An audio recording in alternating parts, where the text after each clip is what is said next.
We can now say, with moral certainty and considerable scientific authority, that the death of JFK was committed by a meticulously executed conspiracy which was obscured by an extensive cover-up.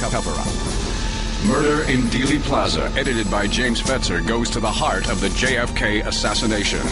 You'll read new and up-to-date information regarding the Secret Service, the Lincoln limousine, the medical evidence, the cover-up, altering the film, framing the patsy, and the silent historians. Also, 16 smoking guns, each one crushing the government's lone assassin scenario. A world-class chronology of November 22nd, 1963. Chapters by David W. Mantic, Gary Aguilar, Vincent Palomera, Douglas Weldon, Jack White, Ira David Wood III, James H. Fetzer, Doug Horn, and a classic essay by Bertrand Russell. The complete story in the pages of one single book, edited by James H. Fetzer. Read it now, read it again. You'll use it as a reference. Murder in Dealey Plaza. Available at Amazon.com and major bookstores around the world. It's murder.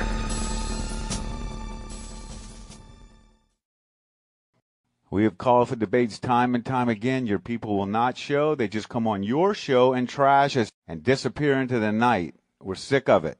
Here's John Hankey before your last Black Op episode, which was dedicated to trashing him and everyone else associated with trying to bring some truth around here. Here's John Hankey and what he thinks about the Sitka article. Please go to the article and read it, because it'll tell you more than you need to know, as Hankey explains here.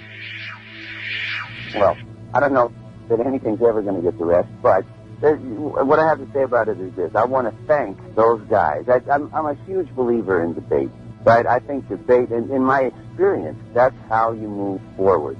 You think your thoughts through, you formulate them the best you can, and then you state them, and then you sit back and let people find where you made mistakes. And I have to say thank you to these people at CTKA, because they pointed out something that forced me to do a better job than I had done. And let me be very specific, which is that they attacked me for mentioning the ships that were at the Bay of Pigs and for trying to connect the fact that one of the ships was named the Barbara, which is Bush's wife, and one of the ships was named the Houston, which is where his business is based. I attached those to the notion that Bush was therefore associated with the Bay of Pigs and therefore associated with Operation 40 and therefore associated with Maria Lorenz, Frank Sturgis, and E. Howard Hunt, and all the other members of Operation 40, all of whom were in Dallas that day, the day of the assassination. And they said, oh, that's nutty. And it was nutty. But I stopped and I said, well, wait a minute, it was nutty. I mean, it's a ridiculous assertion, I think. But why did I say such a stupid thing? And I had to go back and look. Well, I said it because Mark Lane had said it.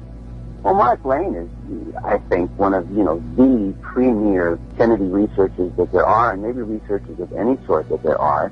And he's very, very meticulous. And, he's written any number of books. And one of his, pride and joy is his ability to claim that no one has ever faulted him on anything that he has stated, right? Anything he said was so well-founded in the evidence that no one has ever been able to criticize him and say, oh, well, he said this, but the evidence actually shows something else. He's never made that sort of an error. So how is it that he's putting forward this association between the ships and Bush that the people of CTKA find so ridiculous? Now, I had to look at that, and lo and behold, he does it because Prouty did it. He got it from Prouty. If you read, this is all in plausible denial, and he's very open about the fact that he's getting this stuff from Fletcher Prouty. And, well, all right, but Fletcher Prouty is also a distinguished researcher and, I want to say, spokesman on this particular topic and lots of others. And so how, if he's so distinguished, how could he make such a ridiculous assertion? And they forced me to go back and ask that question and then see the answer, which is that Prouty was the guy at the Pentagon who was responsible for providing those ships that were at the Bay of Pigs. If those ships were renamed, which they were, Prouty gave the order. There's no question that Prouty was the guy who gave the order to rename those ships. It wasn't George Bush who gave the order to rename those ships. It was Prouty.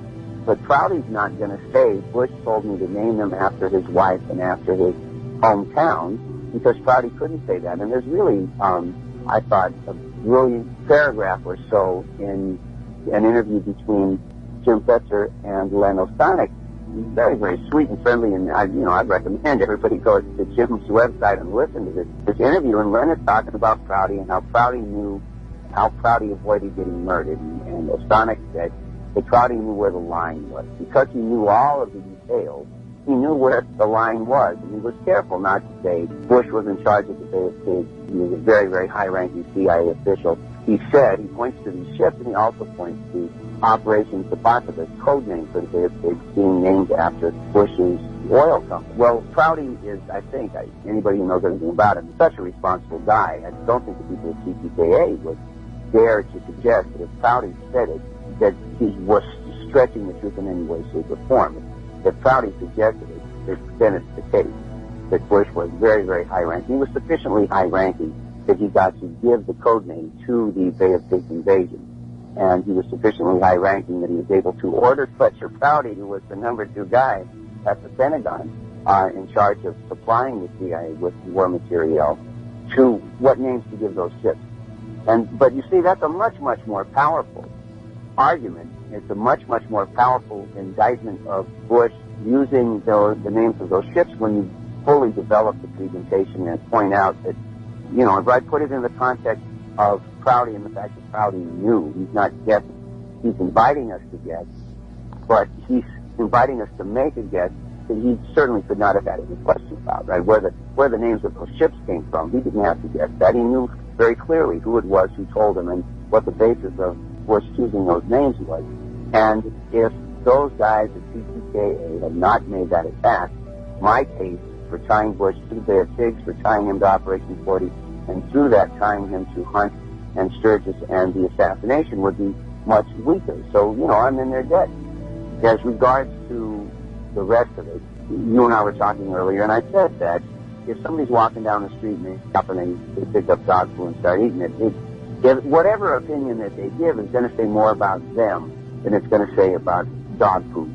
And I feel that way with the case that I've made tying Bush to the Kennedy assassination. I think that it's enormously powerful. And if these guys want to say whatever it is that they want to say, I think that the statements that they make say more about them than it says about the case. And, let me go over that just really, really quickly. But Hoover writes this memo in which he names Bush. The title of the memo is Assassination of John Kennedy. The content of the memo is that it's about the CIA's anti-Castro Cubans, and the people at CTKA want to say that doesn't tie Bush to the assassination, and they want to say that it doesn't tie Bush to the CIA's anti-Castro Cubans. And if they want to say that, they're entitled to their opinion. And, then I was fortunate enough that somebody sent me this quote from Roger Craig. Roger Craig was Jim Garrison's favorite detective. And Craig quotes Deputy Vaughn saying that he arrested a guy as a suspected shooter who had come running out of the Dow Tech building looking, with a look of murder on his face. He looked totally guilty, and as he's walking across the street, this guy tells Vaughn that he is an independent oil man from Houston.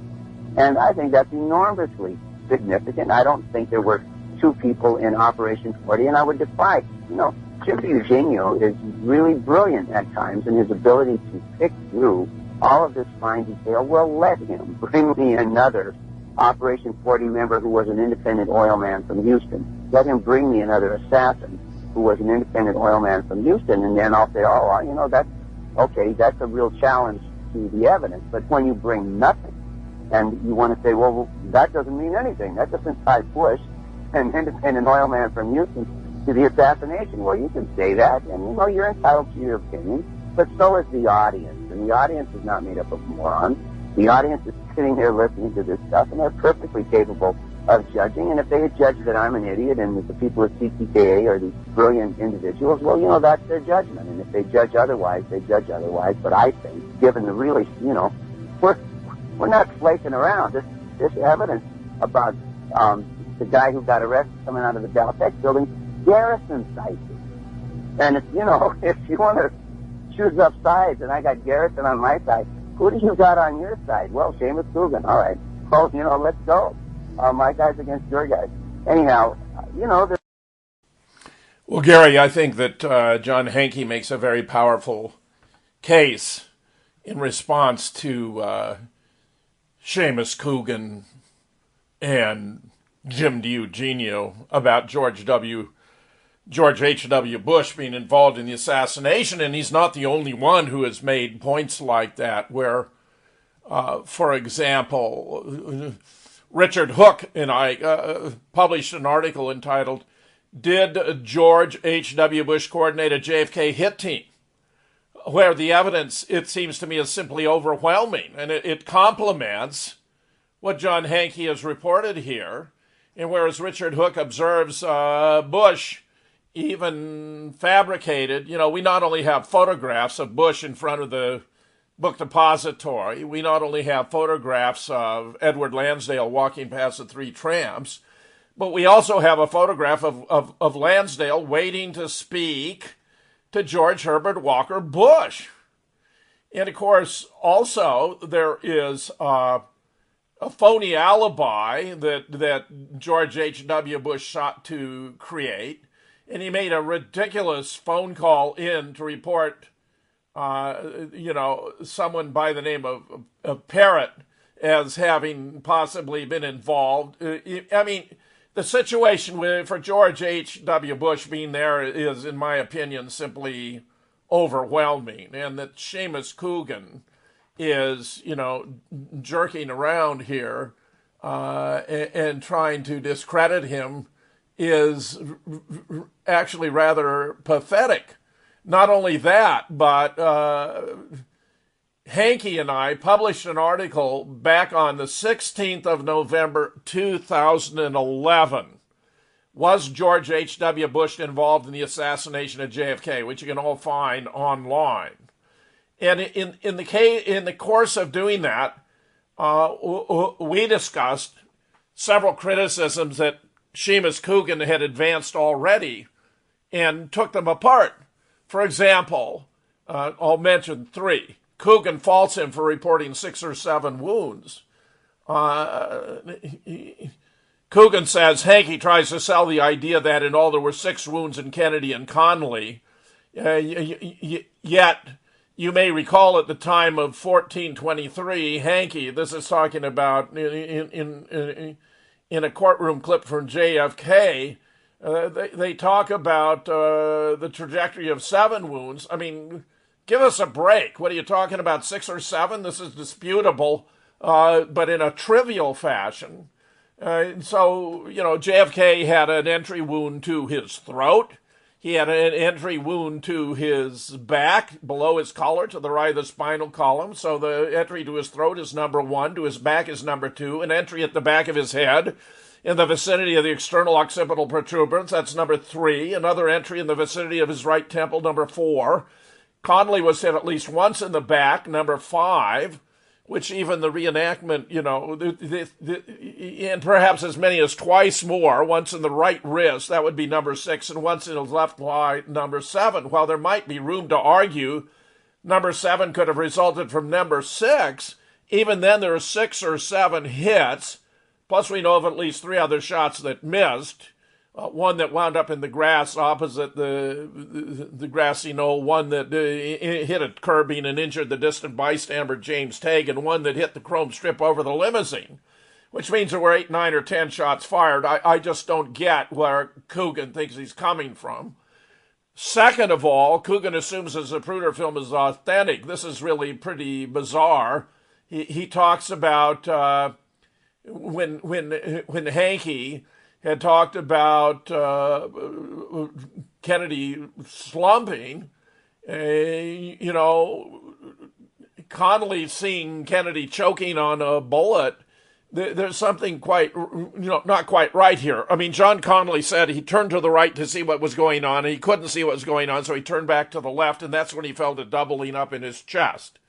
So, you don't see in the Zapruder film Connally turning first to the right and then turning back to the left, and that was when he was hit because it was part of what was taken out.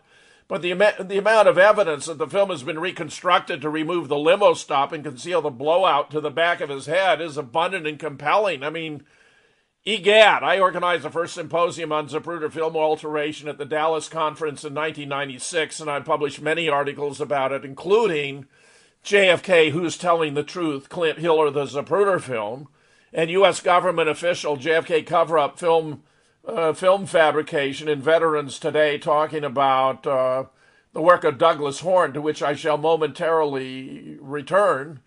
And then third, Coogan denies the body was secretly removed from the plane. Well, we have had evidence of this all the way from David Lifton's Best Evidence, published in 1980, which has been corroborated in spades by the ARRB as Douglas Horne, who served as the chief analyst for military records, demonstrated in his 5-volume study Inside the ARRB. And I take it the latest indicates that even Lyndon Johnson himself may have actually assisted in moving the body from the casket into a secret compartment and had to change his shirt because he got blood on it. Well, that's we can certainly debate about a detail like that, but the evidence for, the body having been put into a secret compartment and then flown by a helicopter to Walter Reed to remove the bullet fragments, and then brought over to the Bethesda morgue in a black hearse, all the while that Jackie Kennedy was proceeding with a gray Navy ambulance and the bronze ceremonial casket inside, up to Bethesda, where Gerald Custer, for example, who was the radiology technician who actually took the x-rays of JFK, was heading upstairs with x-rays to have them developed when he looked out and saw the huge entourage, the gray ambulance, and he wondered what in the world, because the body was already in the morgue and he'd already taken x-rays and the autopsy was already in progress. So, I mean, when Coogan, can't do any better than that, and has, to my knowledge, never responded to these points we made already back in November of 2011, I don't think there's any reason to take the man seriously. Now, I mentioned Douglas Horne's work, and of course that is what Jim Marrs was alluding to when he said, someone who had done research with the ARRB. Now, just to clarify what Jim meant to say is that we know that the original, an 8mm already split film, was taken to the National Photo Interpretation Center in Washington, D.C. on Saturday the 23rd. They didn't have an 8mm projector, as Doug explains in Volume 4. They had to go out and have a shop owner open his store in order to buy an 8mm projector so they could watch it. But on Sunday, and a different team was working for the NPIC on Sunday than was working on Saturday, the substitute was brought. It was a 16mm unsplit film that had been developed in Rochester, where the CIA runs a secret photo lab known as Hawkeye Works adjacent to Kodak headquarters there. And this is when the substitution was made. So I'm very, very pleased that Jim has come aboard on this with the alteration of the Zapruder film, though it seems to me that, the evidence has been abundant and compelling at least since the first Zapruder film symposium held by JFK Lancer in 1996, and where, of course, I published articles and studies about it in Assassination Science 1998, Murder in Dealey Plaza 2000, and The Great Zapruder Film Hoax 2003. So, given how much more we know now, it's utterly fascinating, but where I recommend especially now this new article, the JFK Escort Officers Speak, the Fred Newman interviews, where we learned that one of them, Officer Bobby Hargis, who'd been riding to the left rear, actually walked in between the limousines to get to the opposite side of Elm Street, which, of course, would have been impossible had the limousine not come to a halt for a substantial period, not just a bump and run, not just hitting your brakes. The limousine had to be halted for a period of time, I estimate, around 14 seconds. But Gary will continue with our discussion of these issues during our final segment.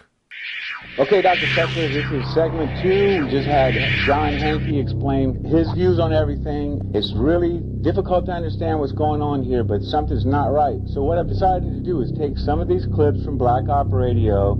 I mean, the main thing that I've heard is that Lynn is neutral on the Zapruder film. Well, that's a little bizarre to me because I have a lot of respect for Mr. Bill Newman, who actually jumped on top of his kids and we're right there. So let's take just a minute to find out what Bill Newman had to say about all this. I can remember looking back and, and seeing the car slow down or nearly come to a complete stop. Come to a complete stop. Come to a complete stop. Complete stop. Complete stop. And then accelerate and take off and go out of sight into the triple underpass.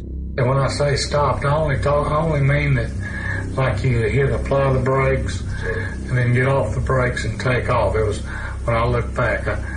But in the Zapruder film, it never shows the car stopping.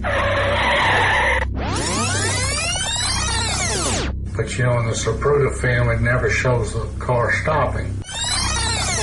But in the Zapruder film, it never shows the car stopping. But in the Zapruder film, it never shows the car stopping. Dr. Fetzer, what part about Mr. Newman saying the Zapruder film doesn't show the car stopping does Lynn and everyone else over there not get?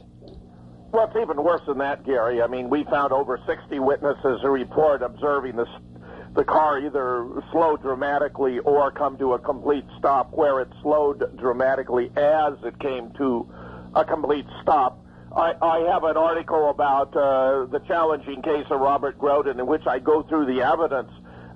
We also have, a half a dozen who have seen what appears to be the unedited film, including Rich Della Rosa. Rich Della Rosa has been on their show many times, so what's the problem? William Raymond, a French investigative journalist who sought to arrange for me to view it when Jan and I were in Paris years ago.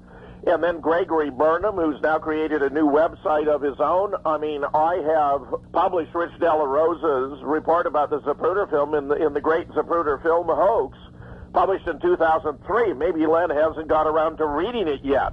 But I published so much more about the film and its alteration. We know where and when it was done and by whom. This has become absurd.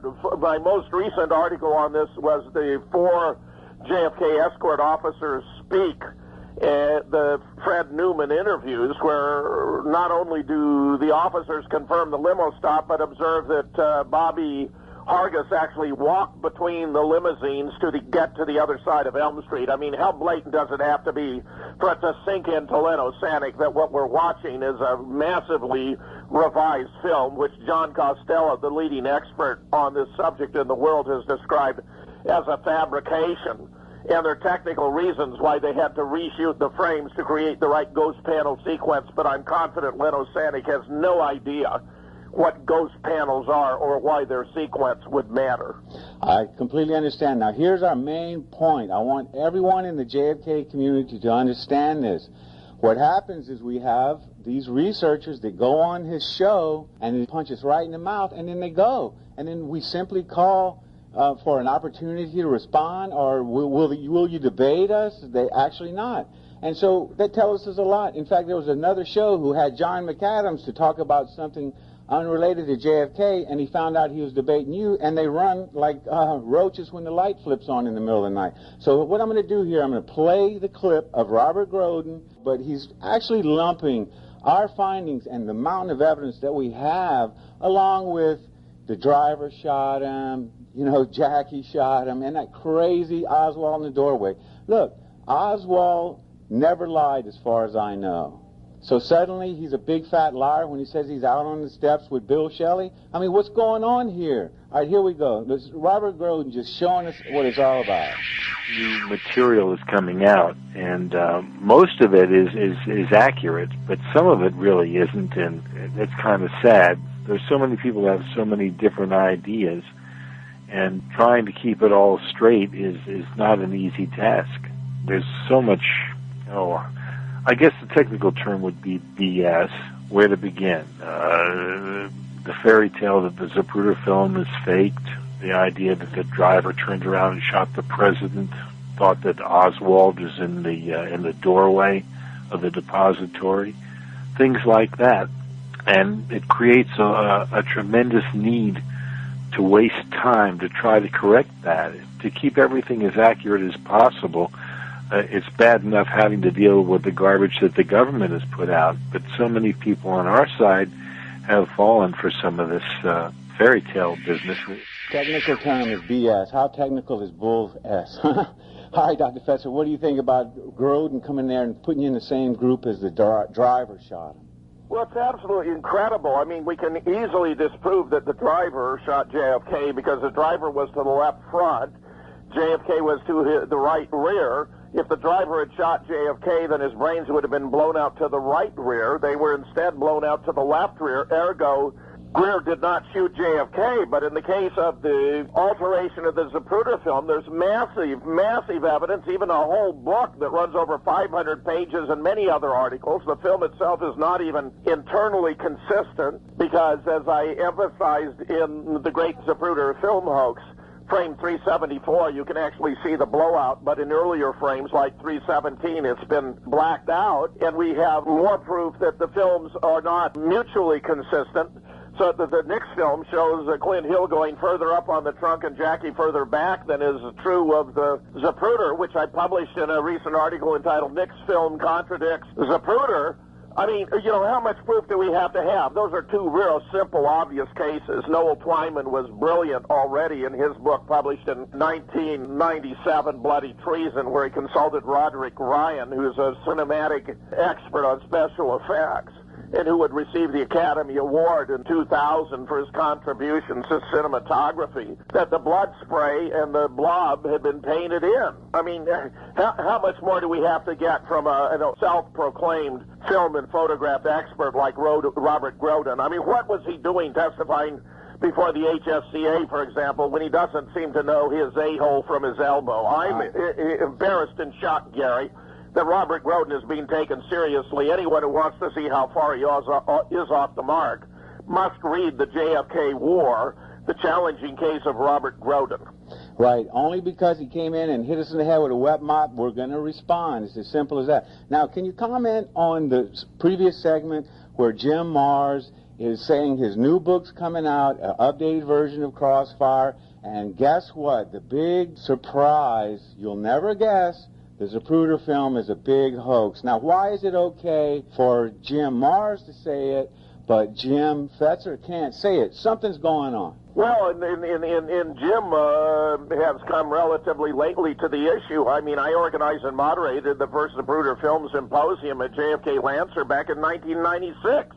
We already presented enough proof that the film had been altered. So, you know, in the meanwhile, there's been a mountain of evidence. I've had articles and proof about it in all three of my books. It's been subject at conferences that I have chaired or co-chaired. Len Osanik defers to Jim Mars on many issues. He obviously ought to be deferring to him on this, and it's shocking that he doesn't seem to be current on the most important issues, the most important findings about the assassination of JFK of recent time. Mm-hmm. All right, now next we're going to demonstrate what our problem is, and they were complaining that we won't allow these people on our show. Are our shows not good enough or worthy to allow for these people to accept to come on? Look, we got Joan Mellon sitting here taking a real quick pot shot at Madeline Brown, and here's what we're talking about. And all we want is to be able to respond to this. Don't just have one fighter in the ring. Lyndon Johnson, who says there was a party, and Lyndon Johnson appears, and he says, the Kennedys will never get me again, or whatever. I don't believe that it even existed. And I think one of the researchers whose work I use, Jay Harrison, agrees with me.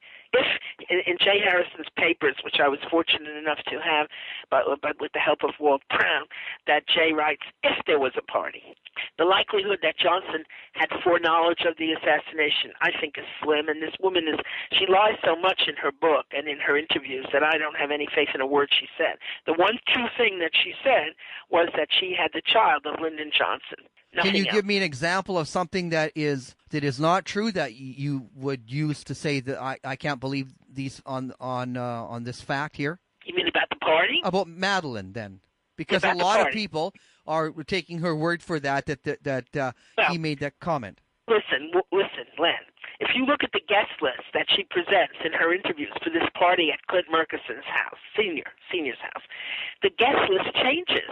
One time she even had Herman Brown there. He was dead by then.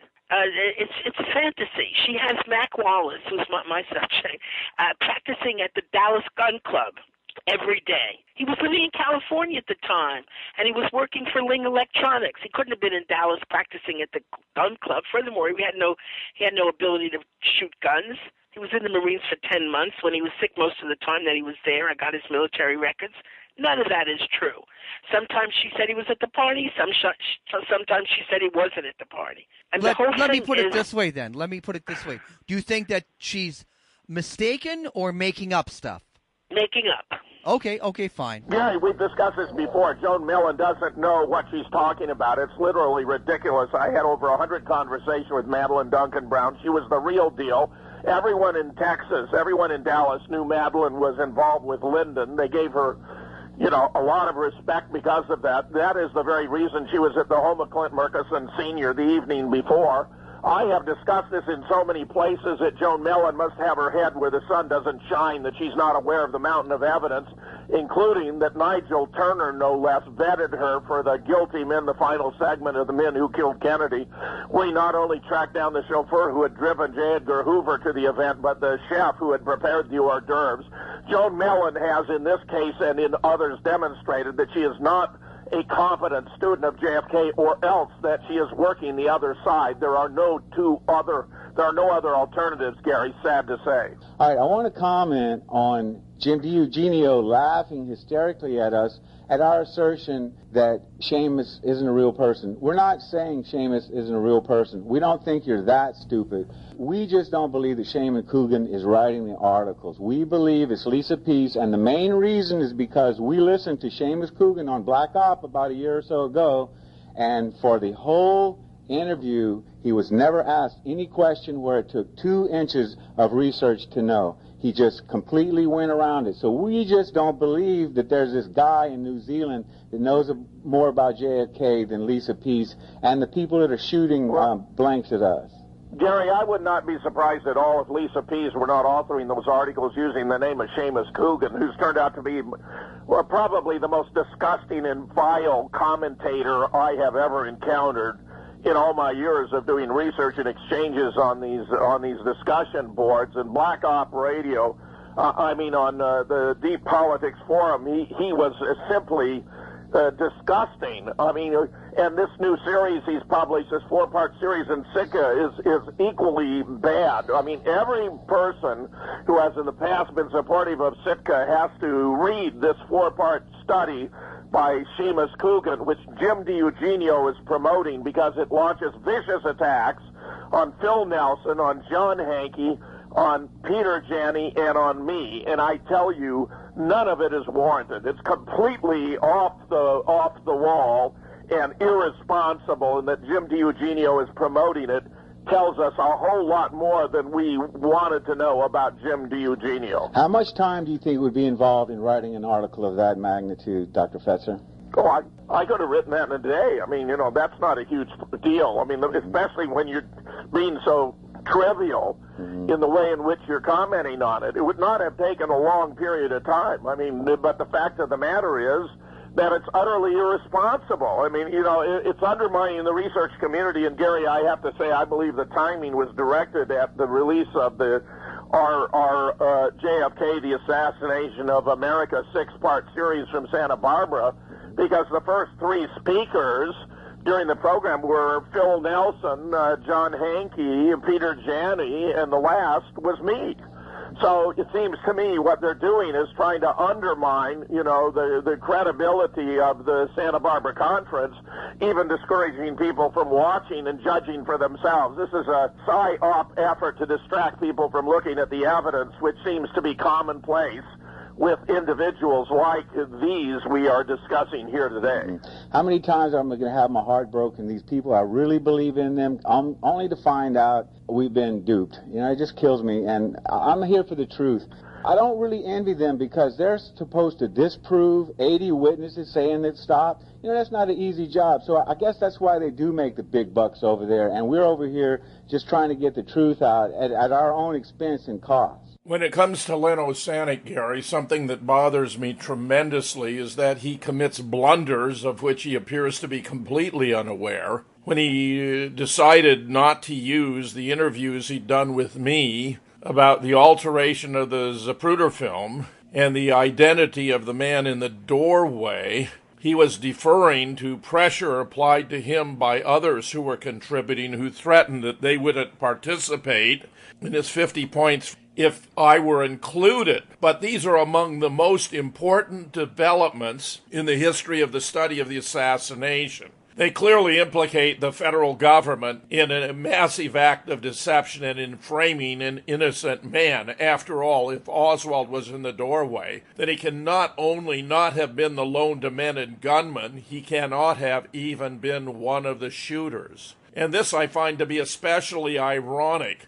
My impression now is that Jim DiEugenio is on our side on both of those issues, and Len Osanek, who is co-hosting the show with him, hasn't figured it out yet.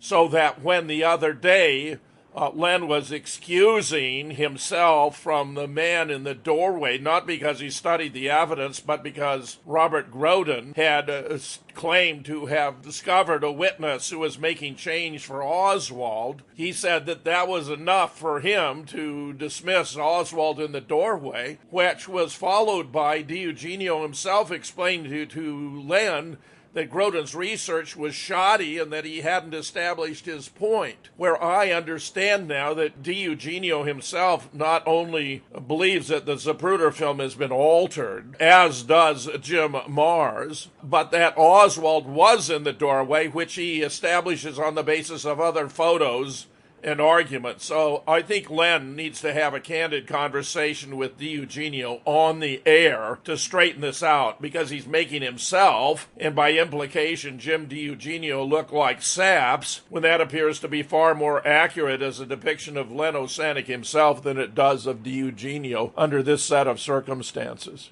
All we're asking for, Robert, is a debate.